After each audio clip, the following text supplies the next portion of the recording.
كل محدثة بدعة وكل بدعة ضلالة وكل ضلالة في النار أما بعد.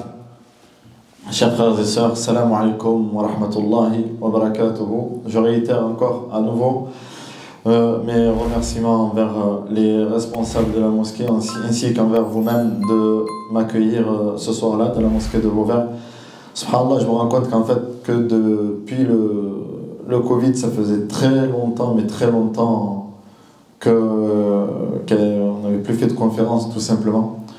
Et Inch'Allah, que ce soit un khayr, que le début des conférences commence, alhamdulillah, dans cette mosquée, Inch'Allah, Mubaraka. Qu'Allah subhanahu wa ta'ala récompense les responsables de la mosquée, ainsi que tous ceux qui ont contribué à la réalisation de cette conférence-là, Inch'Allah, qui aura pour titre la première nuit dans la tombe. Avant qu'on entre, et vous savez que on va aller droit au but, on va pas se mentir que la mort c'est une porte qui est inévitable. Allah subhanahu wa ta'ala nous dit dans le Coran: Kullu nafsin dha'iqatul maut. Toute âme goûtera à la mort. C'est donc une porte qui est inévitable. Wa innama tuwaffawna ujurakum yawm al-qiyamah. Et votre rétribution, vous la retrouverez. Vous serez rétribué selon vos actes يوم القيامة. فمن زحزح عن النار وأدخل الجنة فقد فاز. Et Allah subhanahu wa ta'ala nous indique dans ce verset qui aura réussi.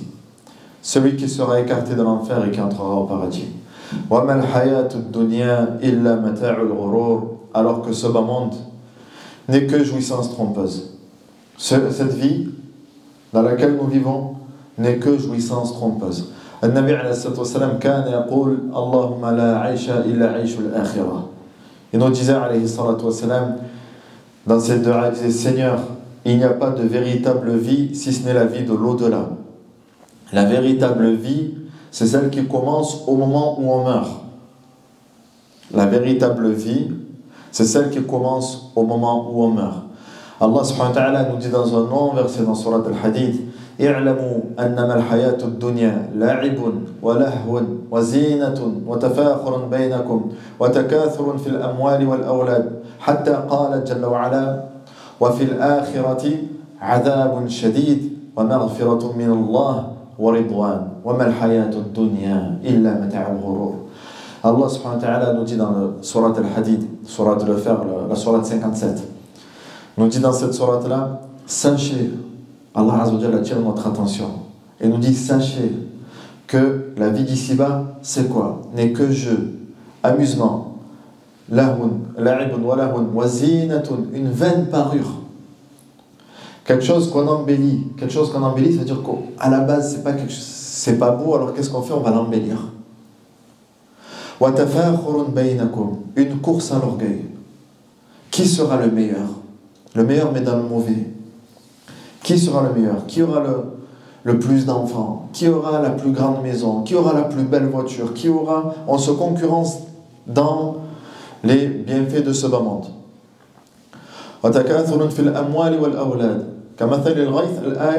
Jusqu'à ce qu'Allah Azza wa Jalla nous dit que par contre dans l'au-delà il y a deux chemins, pas trois.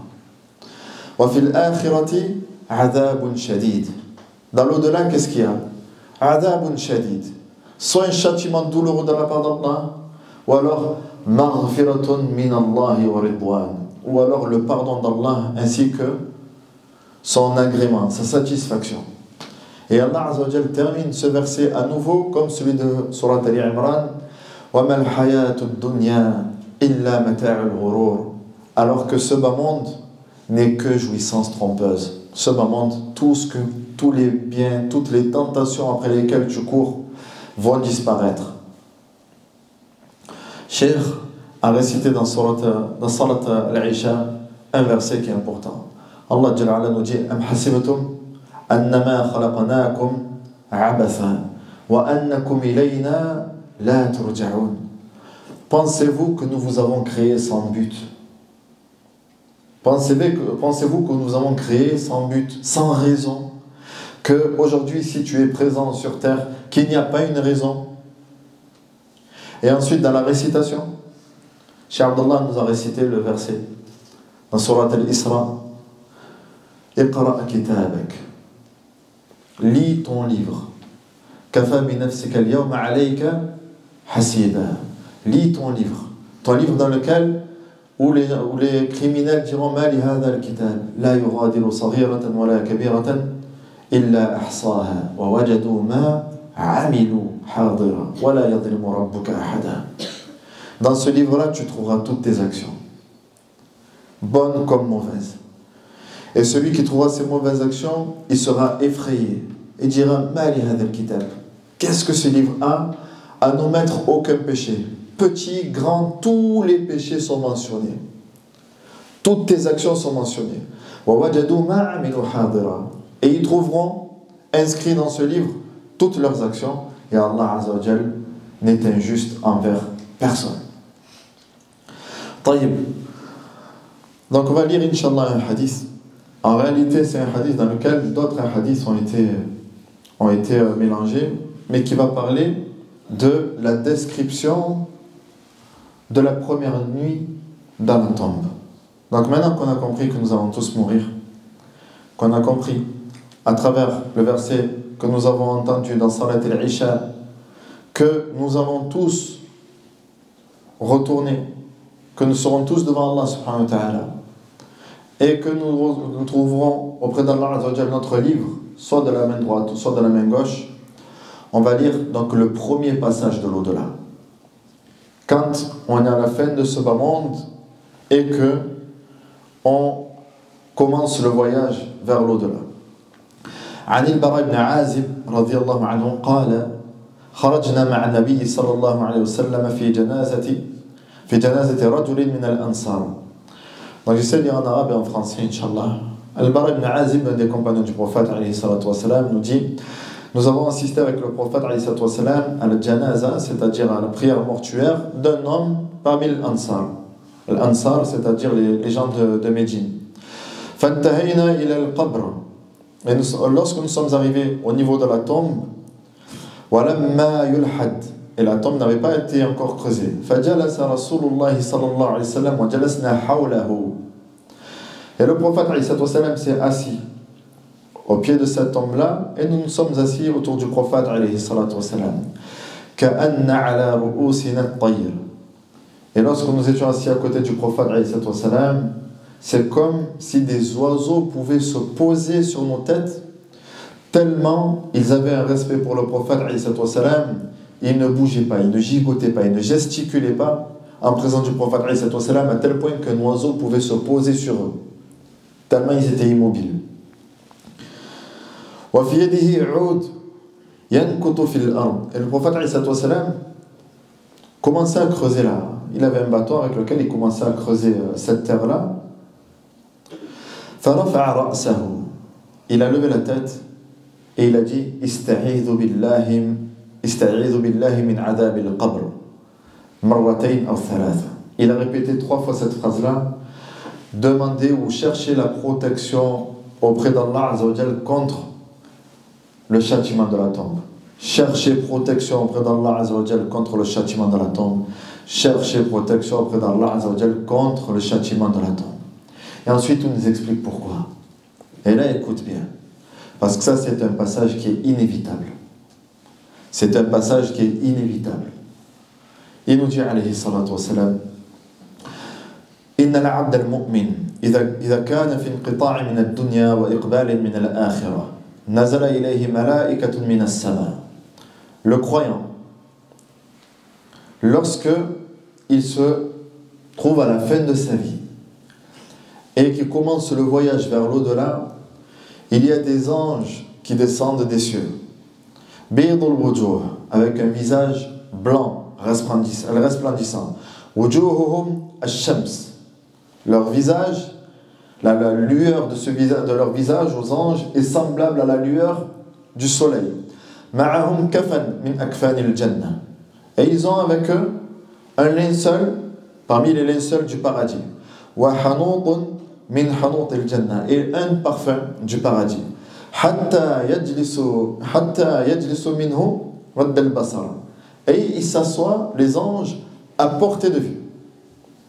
c'est-à-dire à l'horizon. Et toi, tu vois ces anges-là à ce moment-là. Le croyant voit les anges à ce moment-là. ثم يجي ملاك الموت عليه السلام. Ensuite, ces anges-là sont descendus avec le linceul du paradis. Mais ils sont également accompagnés de qui? De Malakul Maut, l'ange de la mort. حتى يجلس عند رأسه. Et l'ange de la mort s'assoit au niveau de la tête. فيقول أيتها النفس الطيبة. Et l'ange de la mort s'adresse au corps, à l'âme. Et il dit: ô toi, l'âme bonne, l'âme pieuse, l'âme qui a fait du bien, l'âme qui t'est conformée aux ordres d'Allah subhanahu wa ta'ala et qui t'est écartée de ce qu'Allah azza wa jalla a interdit. L'âme qui était réellement croyante, qui a appliqué ce qu'Allah azza wa jalla lui a ordonné, notamment parmi les piliers de l'islam.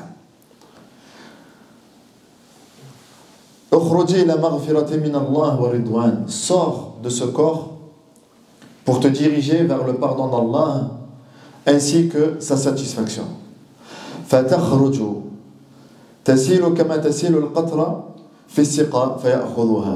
Et l'âme sortira du corps de la même manière que la goutte d'eau sort de la gourde, c'est-à-dire avec fluidité, sans difficulté. Elle sortira tranquillement.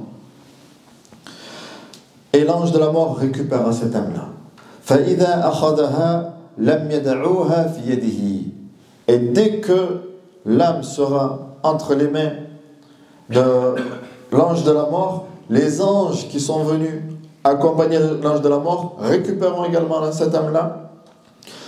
فلم يدعوها في يده طرفة عين حتى يأخذوها فيجعلوها في ذلك الكفن وفي ذلك الحنوط. Et ils l'envelopperont dans ce fameux linceul et le parfumeront de ce fameux parfum avec lequel il est descendu. يخرج منها كأطيب نفحة مسك وجدت على وجه الأرض.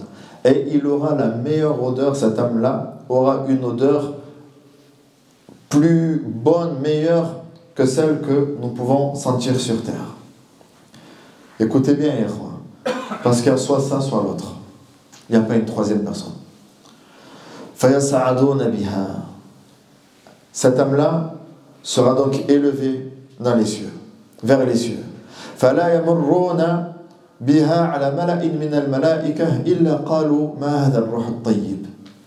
Et à chaque fois que ces anges-là, accompagnés de l'âme, passeront auprès d'assemblées d'anges, vous savez que le ciel est rempli d'anges qui se prosternent pour Allah subhanahu wa ta'ala.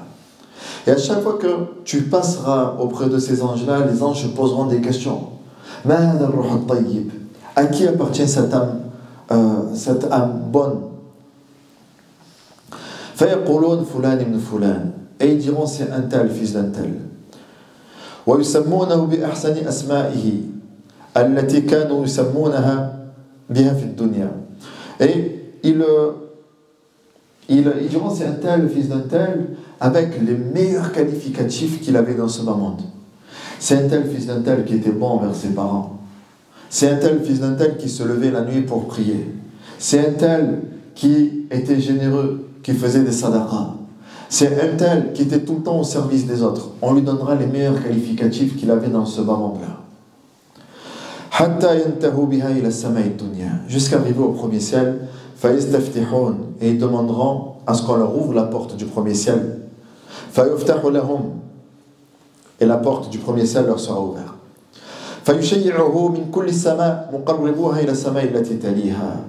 Et à chaque fois qu'il montera au ciel suivant, les anges l'accompagneront. Des anges t'accompagnent et te suivent.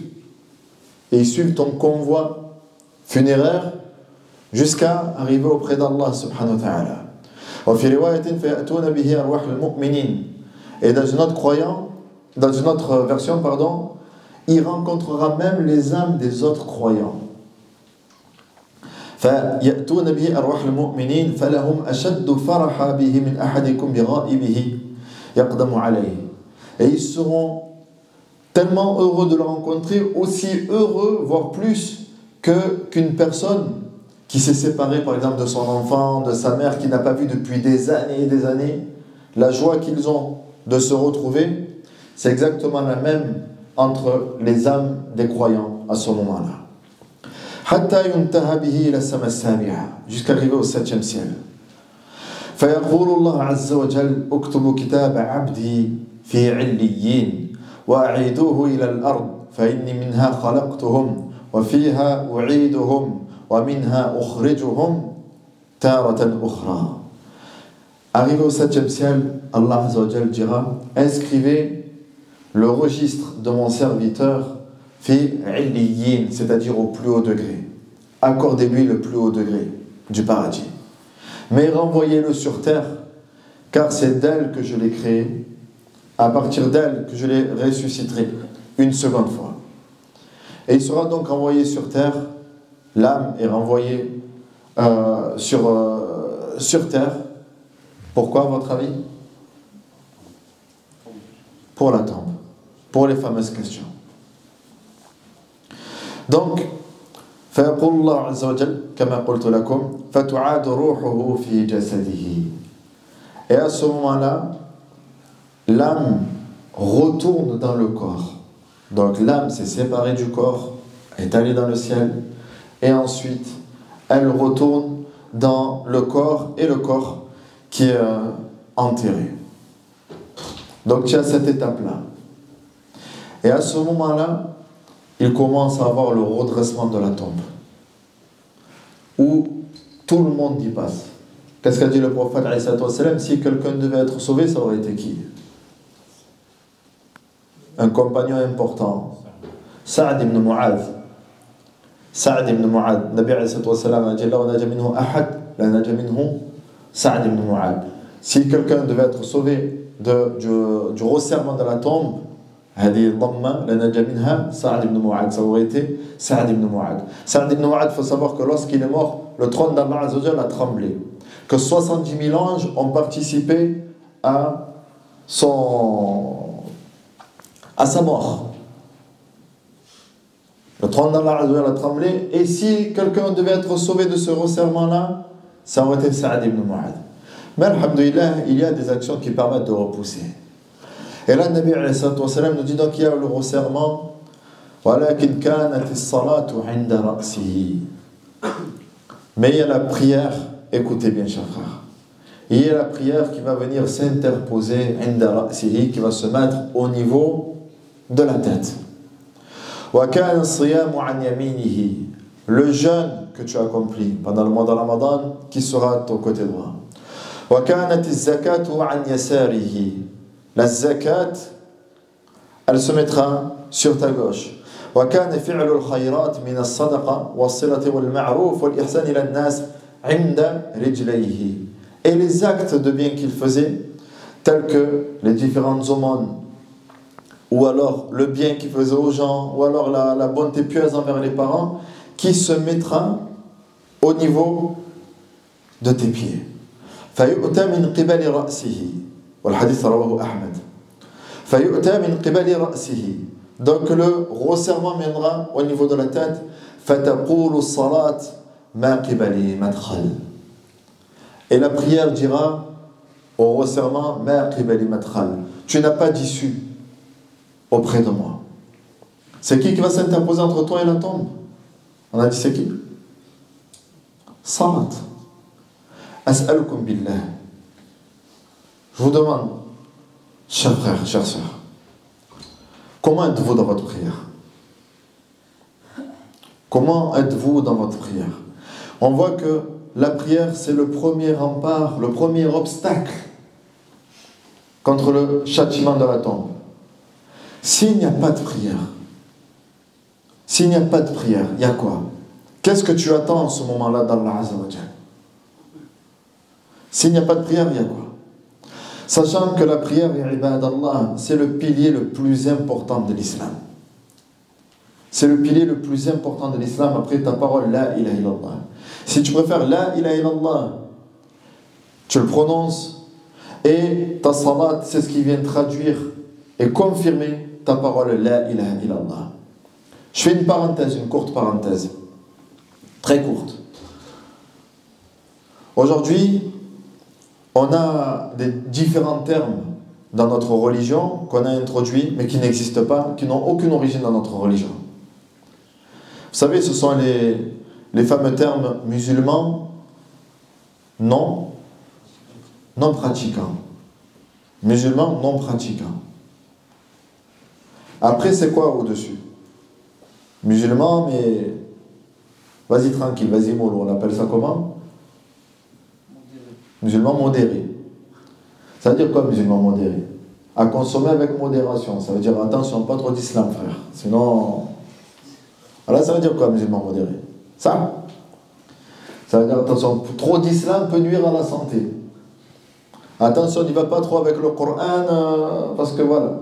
C'est ça qu'on est en train de dire. Musulmans modérés, vas-y, ne lis pas trop le Coran, va à la chicha, va... Il y a le Coran, il y a din et dunya. C'est ça, musulman modéré. Il y a la salat et il y a l'alcool à côté. Ça, c'est musulman modéré. Donc le premier, c'est musulman non pratiquant. Le deuxième, c'est musulman modéré. Et quand tu n'es pas musulman non pratiquant, quand tu n'es pas musulman modéré, tu es quoi? Tu es un iste. Vous connaissez les istes? D'accord? Rigoristes, fondamentalistes, radicalistes, voilà, tous les istes. Mais en d'autres termes, tu l'as résumé, tu es un croyant. Dans le Coran, tu es un croyant. Après, l'iman yazid wa yanqus. Musulman non pratiquant, ça ne veut rien dire. Muslim, ça veut dire quoi à la base? Musulman, ça veut dire muslim. Et muslim, ça veut dire quoi, cher frère? Soumis. Donc, muslim, ça veut dire soumis. Soumis non pratiquant, ça veut dire quelque chose? Oui, je suis soumis non pratiquant. Ça ne veut rien dire. Donc, vous voyez, il y a des termes qui n'ont aucune origine dans notre religion. Donc, jusqu'à ce que Omar ibn al-Khattab, il disait la hadda fil islam liman la salata lahu. Il n'y a pas de part dans l'islam pour celui qui n'a pas de prière. حتى اختلف العلماء في حكم تاركه أو تاركها عفوا. Jusqu'à ce que les ulama ont divergé sur le statut de celui qui donne la salat. Est-ce qu'il est croyant ou pas? Est-ce qu'il est mu'min ou pas? Et certains ont dit il n'est pas croyant, que c'est un acte annulatif pour eux de l'islam. Certains disent que c'est un acte annulatif de l'islam, que s'il meurt, yukhalladu fin nar, il reste éternellement en enfer. Wal'iyadu billah. On n'est pas en train de parler de la cigarette là, mes frères. On n'est pas en train de parler de... On est en train de parler de salat. Et on voit ici dans ce hadith-là que salat, c'est le premier point qui vient s'interposer entre toi et le châtiment d'Allah subhanahu wa ta'ala. Et même dans ce bas monde, si tu ne pries pas, tu espères quoi d'Allah jalla wa ala? Si toi tu ne pries pas, tu espères quoi d'Allah subhanahu wa ta'ala? Quand on entend dans l'adhan, hayya ala salat, accourir vers la prière, hayya ala al-falah, venez vers la réussite, vers ce qui va causer votre réussite dans l'ici-bas et dans l'au-delà. Qu'est-ce qu'a récité Cheikh tout à l'heure dans la première rak'at? قد أفلح المؤمنون الذين هم في صلاتهم خاشعون. Bienheureux sont les croyants, ceux qui sont assidus, concentrés dans leur prière. Voilà le croyant, c'est qui? C'est celui qui prie. طيب. فيؤتى من قبل رأسه. Donc le châtiment va venir au niveau de sa tête. Et ta prière va dire à la tombe, à ce châtiment, ma qibali madkhal. Tu n'as pas de chemin par là. Tu ne peux pas châtier cette personne-là. Pourquoi? Parce qu'elle salate. ثم يؤتى من يساره. Le châtiment va venir du côté gauche. فتقول الزكاة. La zakat dira ما قبل مدخل. Tu ne peux pas châtier à ce niveau-là. ثم يؤتى من قبل رجليه. Et pareil au niveau, j'ai oublié siyam, c'est au niveau de la droite, et au niveau des jambes, le châtiment va essayer de venir. Mais toutes les œuvres pieuses que tu as faites, que tu as accomplies, s'interposeront entre toi et le châtiment de la tombe. فَيَأْتِيهِ مَلَكًا. Après cet événement-là, qu'est-ce qui se passe? فَيَأْتِيهِ مَلَكًا. Et là, il y a deux anges qui viennent.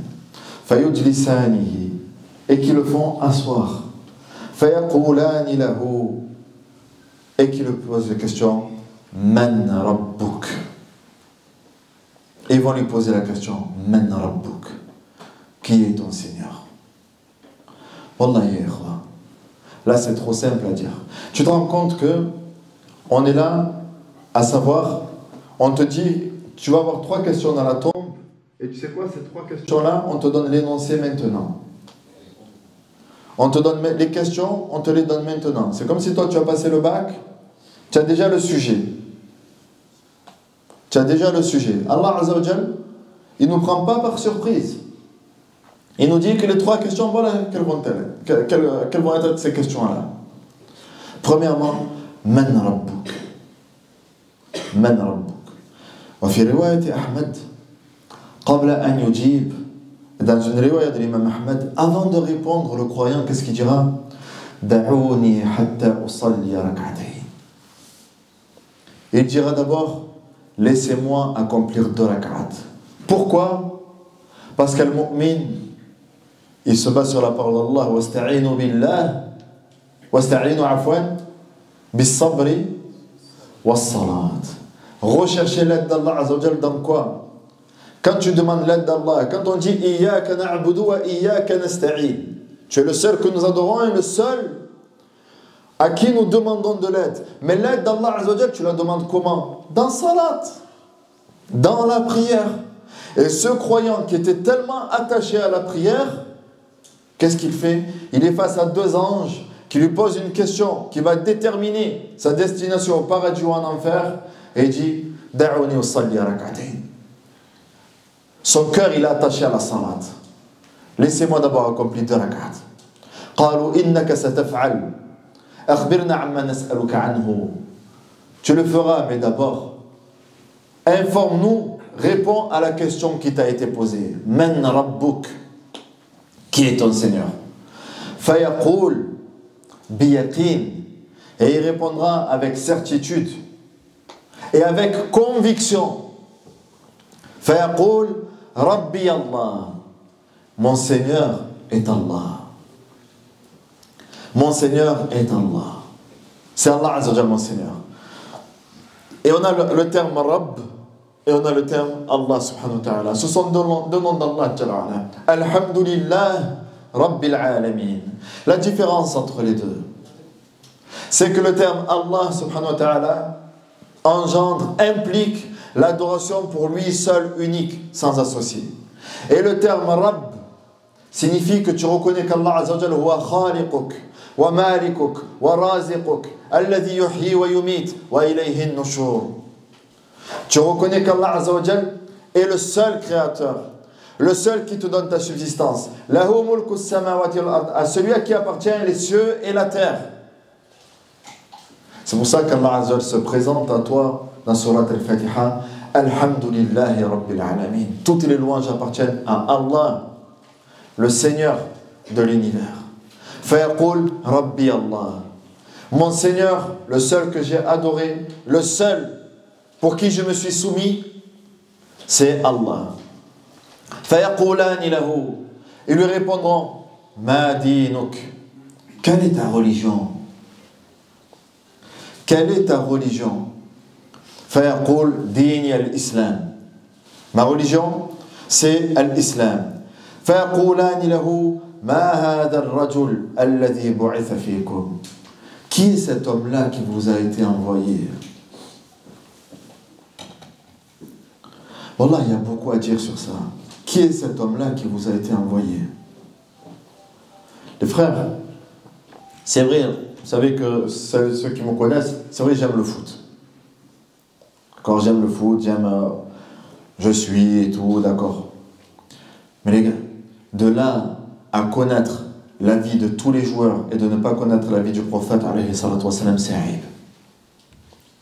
Si tu poses la question aujourd'hui à certains, sur la carrière de certains joueurs, ils sont capables de te dire de telle à telle année, il a joué dans tel club, il a marqué tant de buts sur la saison 2014-2015, il est arrivé tant, ses statistiques, il connaît tout. Tu lui poses la question, et le prophète, alayhi salatu wassalam, quel âge il avait quand il est devenu prophète? Il dira, je sais pas. Je sais pas. D'accord. Quel âge avait-il Combien de temps est-il resté prophète? Il est décédé à quel âge? Ça veut dire quoi la période de la Mecque et la période de Médine? Pourquoi le prophète a fait le hijra? C'est quoi le voyage nocturne? Alhamdoulilah, j'ai appris que vous avez fait récemment un événement de l'enseignement autour du voyage nocturne du prophète alayhi salatu wassalam. C'est quoi le voyage nocturne? Et qu'est-ce qui a été d'ailleurs révélé lors du voyage nocturne? C'est contrôle surprise. Salat.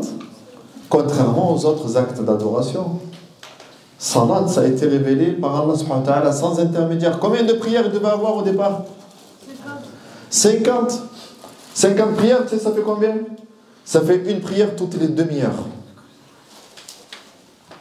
Une prière toutes les 30 minutes. Au départ, c'était 50 prières. Mais Allah subhanahu wa ta'ala a allégé. 5 prières, mais dont la récompense est de 50. 5 prières, mais dont la récompense est de 50.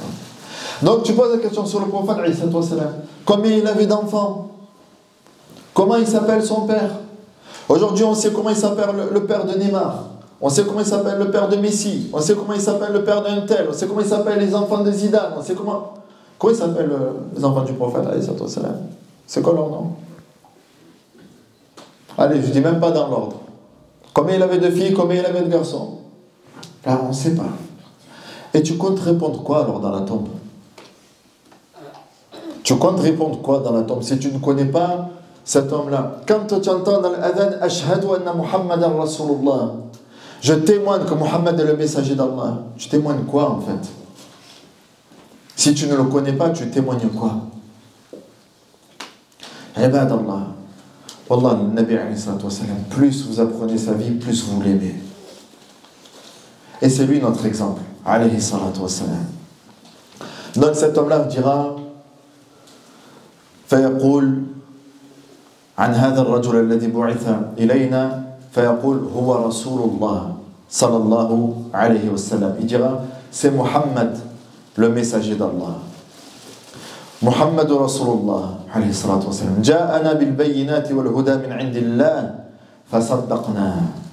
Et dans une autre version il dira c'est Muhammad le messager d'Allah. Il est venu à nous avec des preuves claires et évidentes qui sont le Coran. Et nous avons cru en lui. Et nous avons cru en lui.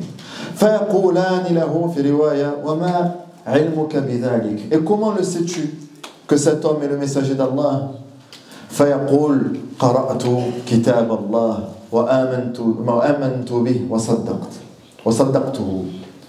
Et il dira je sais que c'est le messager d'Allah parce que j'ai lu le Coran. Parce que j'ai lu le Coran. J'ai lu en cherchant à comprendre ce que signifie le Coran.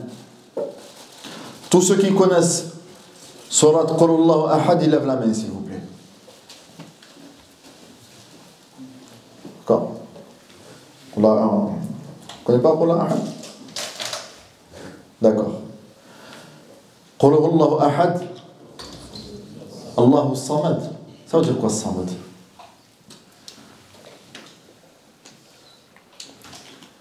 Allah Rabbul Alamin. Allahu Samad. As-Samad, ça veut dire quoi s'il vous plaît? Le nom d'Allah, As-Samad. Celui qui sait, il lève la main.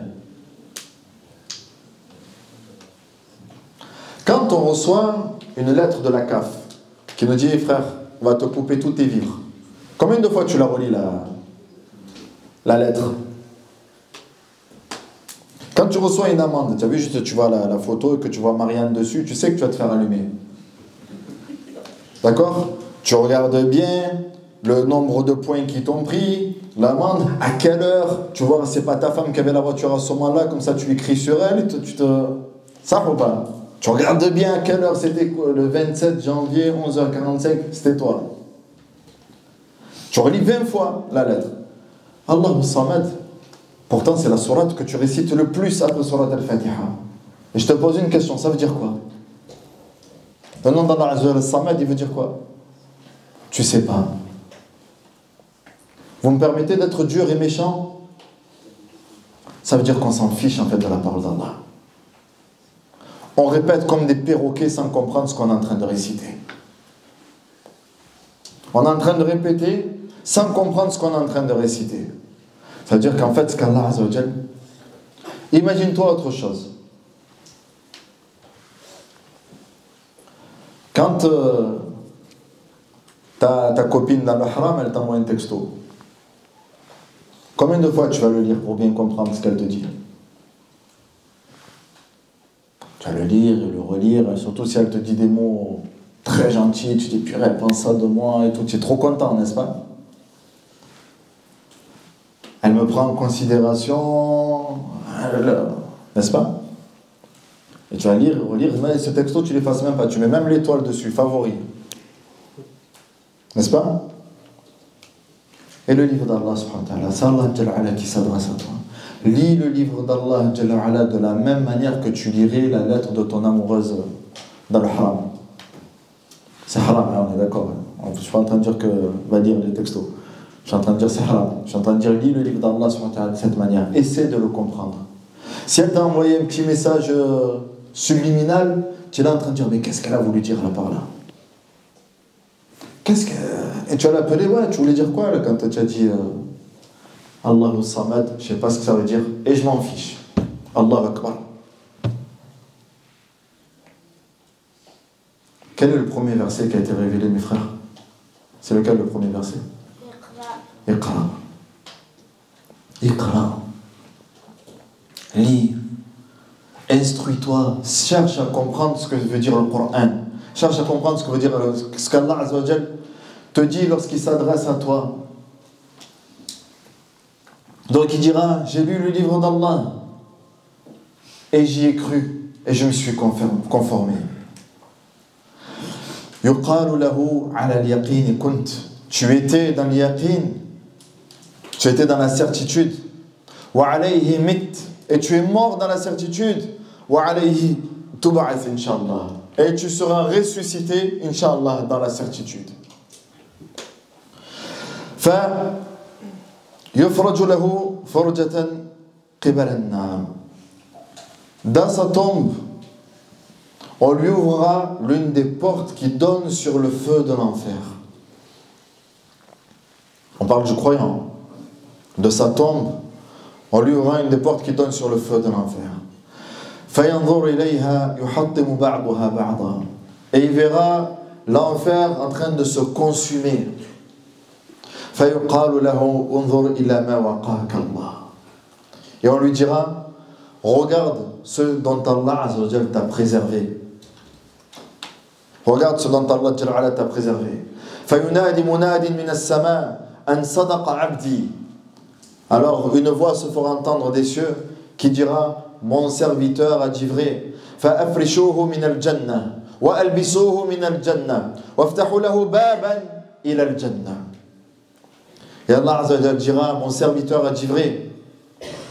Ouvrez-lui une porte qui donne sur le paradis.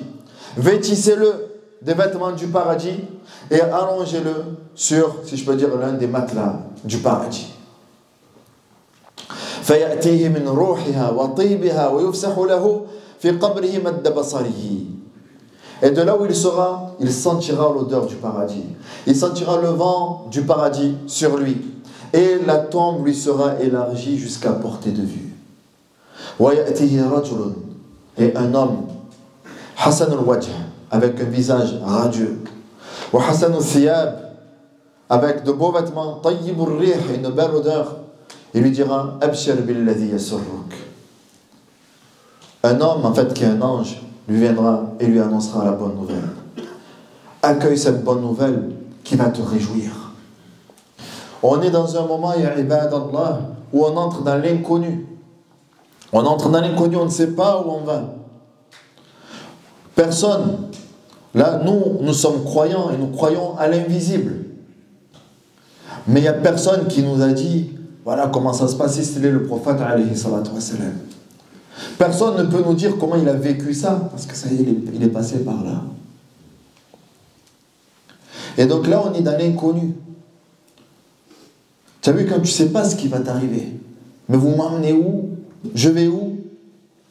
On a peur forcément. Mais là, tu as un ange qui est là et qui te rassure. Abshir billadhi yasurruk. Accueille cette bonne nouvelle qui va te réjouir, qui va te faire plaisir.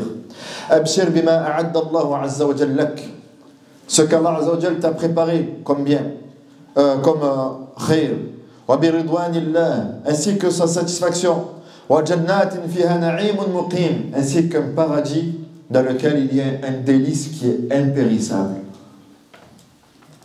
Fayaqul, donc le croyant lui répondra, Basharak Allahu bi khayr, qu'Allah t'annonce également le bien. Man anta, qui es-tu? Fawajhuka al-wajh alladhi ja'a bil khayr. Qui es-tu, toi cher homme? Car tu as un visage qui annonce le bien. Fayaqul ana amaluka as-salih. Je suis tes bonnes œuvres. En fait, toutes tes bonnes œuvres se réincarneront sous la forme d'un homme qui t'accompagnera, tes œuvres qui t'accompagneront dans ta tombe. Et vous connaissez le hadith dans lequel le prophète nous dit إذا مات ابن آدم انقطع يتبع الميت ثلاث. Il y a trois choses qui suivent le mort. يرجع اثنان ويبقى واحد. Il y en a deux qui retournent en arrière et un seul qui reste avec lui. Ce qui t'accompagne dans ta tombe jusqu'au pied de ta tombe, ce sont ta famille, tes biens et tes œuvres. Sauf que ta famille et tes biens vont retourner en arrière. Tu ne les amèneras pas avec toi dans ta tombe. Ils ne te seront d'aucune utilité. يَوْمَ لَا يَنْفَعُ مَالٌ وَلَا بَنُونَ إِلَّا مَنْ أَتَى اللَّهَ بِقَلْبٍ سَلِيمٍ. Le jour où ni les biens, ni les œuvres, ni les biens, ni les enfants ne seront d'une utilité, sauf celui qui rencontre Allah avec un cœur pieux, un cœur sain, un cœur blanc. Et tes œuvres t'accompagneront dans ta tombe. Et dira ana amaluka as-salih. Je suis ta patience. Lorsque tu patientais dans les difficultés pour la prière. Quand c'était dur de se lever, quand la prière elle est à 4h30, en été, encore nous, alhamdoulilah, on est dans le sud. Tu vas à Lille là-bas, la prière elle est je ne sais pas à quelle heure. Je ne sais même pas si le soleil se couche chez eux. Et nous c'est à 4h30, le Fajr. 4h30, et tu te levais, malgré la difficulté, malgré la chaleur, malgré le travail, et tu te levais et tu priais pour Allah Azza wa Jal. Et quand c'est l'hiver, tu te levais malgré le froid et tu allais prier pour Allah subhanahu wa ta'ala. Car naam, le paradis, huffatil jannah bil makarih. Le paradis est entouré d'épreuves. Le paradis est entouré d'épreuves. Wa huffatil nar bil shahawat. Alors que l'enfer est quoi? Parvé de tentation. Entouré de tentation. Taïb.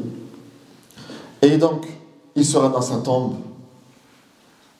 Et là, ses actes lui diront Wallahi ma alimtuka illa kunta sari'an fi ta'atillah. Tu t'empressais de faire les bonnes actions. Bati'an an ma'siyatillah. Et tu n'étais pas le premier à désobéir à Allah Azza wa Jal. Fajazaka Allahu khayra. Et Allah aujourd'hui te récompense en bien. Fayaqul ya Rab, aqim as-sa'a. Et il dira ya Allah, fais sonner l'heure. Parce qu'il sait que ce qui l'attend au paradis est encore meilleur que les bienfaits qu'il a dans la tombe. Ça, c'est pour le croyant. Ça, c'est ce qu'Allah Azza wa Jal t'a réservé dans le cas où si tu lui obéis. On passe à l'autre maintenant. أما العبد الكافر إذا كان في انقطاع من الدنيا وإقبال من الآخرة. Lorsqu'il se retrouve à la fin de sa vie et qui commence le voyage vers l'au-delà, nazala ilayhi min as-sama malaikatun sudul wujuh. Des anges pareils descendent des cieux. Le visage pour le croyant, les anges ils avaient quel visage? On avait dit blanc, lumineux, resplendissant. Là, sudul wujuh, visage ténébreux, noir, sombre. معهم الممسوح معهم عفوا المسوح فيجلسون منه مد البصر. Et ils auront avec eux un genre de tissu mais qui provient de l'enfer. ثم يجيء ملك الموت. Et pareil, l'ange de la mort arrive. عند رأسه, qui se mettra au niveau de sa tête. فيقول أيتها النفس الخبيثة. Toi l'âme impure, l'âme mauvaise, l'âme qui faisait du mal, l'âme désobéissante. اخرج إلى سخط من الله وغضبه.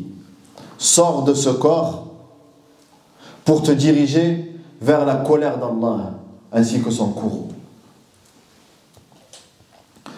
فتفرق في جسده. Mais l'âme essaiera de trouver un refuge à l'intérieur du corps. فينتزعها كما ينتزع السفود من الصوف المبلول.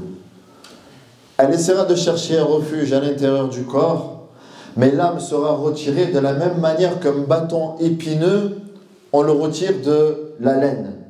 Vous savez, la laine, lorsqu'elle est mouillée, la laine ou alors le coton, quand tu as le bâton qui est épineux, tu sais de la retirer, tu as vu tout ce qu'elle retire avec. De cette manière-là, l'âme sortira. فَيَأْخُذُهَا. L'ange de la mort donc la récupère. فَإِذَا أَخَذَهَا لَمْ يَدَعُوهَا فِي يَدِهِ طَرْفَةَ عَيْنٍ. Et de suite après, elle sera récupérée par les autres anges. فَيَجْعَلُهَا فِي تِلْكَ الْمُسُوحِ وَيَخْرُجُ مِنْهَا كَأَنْتَنِ رِيحٍ جِيفَةٍ وُجِدَتْ عَلَى وَجْهِ الْأَرْضِ. Ils la mettront donc dans ce linceul de l'enfer et il sentira d'une odeur nauséabonde qui est inimaginable sur terre. فَيَصْعَدُونَ بِهَا. Mais par justice, ils vont également monter avec elle aux cieux. فلا يمرون بها على ملأ من الملائكة إلا قالوا ما هذا الروح الخبيث. Et à chaque fois qu'ils passeront auprès des assemblées d'anges, les anges se poseront des questions. ما هذا الروح الخبيث. Qui est cette personne-là? فيقولون فلان من فلان. C'est un tel, fils d'un tel. بأقبح أسمائه. Et ils le nommeront des plus mauvais noms, des plus mauvais qualificatifs qu'il avait. C'est un tel.